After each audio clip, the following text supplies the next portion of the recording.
તો ગોધરા શહેર સહિત પંથકમાં પણ વરસાદ વરસવાની શરૂઆત ખેતીલાયક વરસાદ હોવાથી ખેડૂતો ખુશખુશાલ જોવા મળી રહ્યા છે। ગોધરા શહેર સહિત વાવડી, વેગનપુર, અંબાલી, ચંચેરાવ સહિતના વિસ્તારોમાં વરસાદી ઝાપટા પડી રહ્યા છે।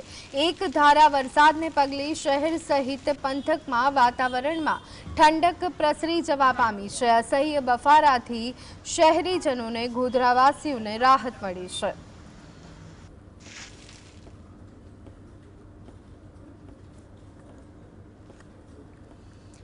તો દાહોદના ઝાલુદ તાલુકાનો કાલીબે ડેમ ઉપરવાસમાં પડેલા ભારે વરસાદને કારણે ઓવરફ્લો થયો। ડેમની કુલ સપાટી 257 મીટર હોવા છતાં પાણીનું સ્તર 257.5 મીટરે પહોંચ્યું છે। અત્યાર સુધીમાં 112 મિલીમીટર વરસાદ નોંધાયો છે, જ્યારે 124 ક્યુસેક પાણીની આવક સાથે ડેમ ઓવરફ્લો થયો છે।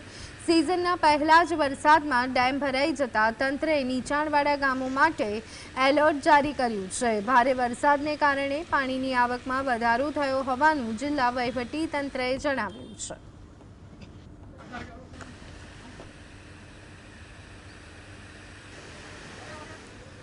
તો નર્મદા જિલ્લાના ઝરવાણી ગામના દેડકા ફળિયામાં ચોમાસામાં ખાડીની કફોડી સ્થિતિએ ગ્રામજનોને હેરાન કર્યા છે।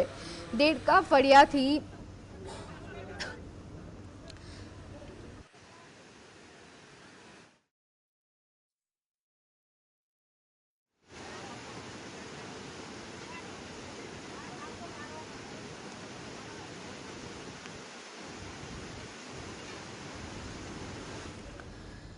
તો દેડકા ફળિયાથી મેડા ફળિયા વચ્ચે વહેતી ખાડી ચોમાસામાં રૌદ્ર સ્વરૂપ ધારણ કરે છે, જેના પરથી જીવના જોખમે અવરજવર કરવી પડે છે। અચાનક પાણીનો પ્રવાહ વધે તો જીવનું જોખમ રહે છે। ગ્રામજનોએ ભેગા મળી અને ખાડી પર વીજ થાંભલા ગોઠવી કામચલાઉ વ્યવસ્થા ઊભી કરી, પરંતુ આ ગોઠવણની સલામતી પર પ્રશ્નો ઉઠે છે, કારણ કે આવી અસ્થાયી રચના વરસાદના પ્રવાહમાં નબળી પડી શકે છે।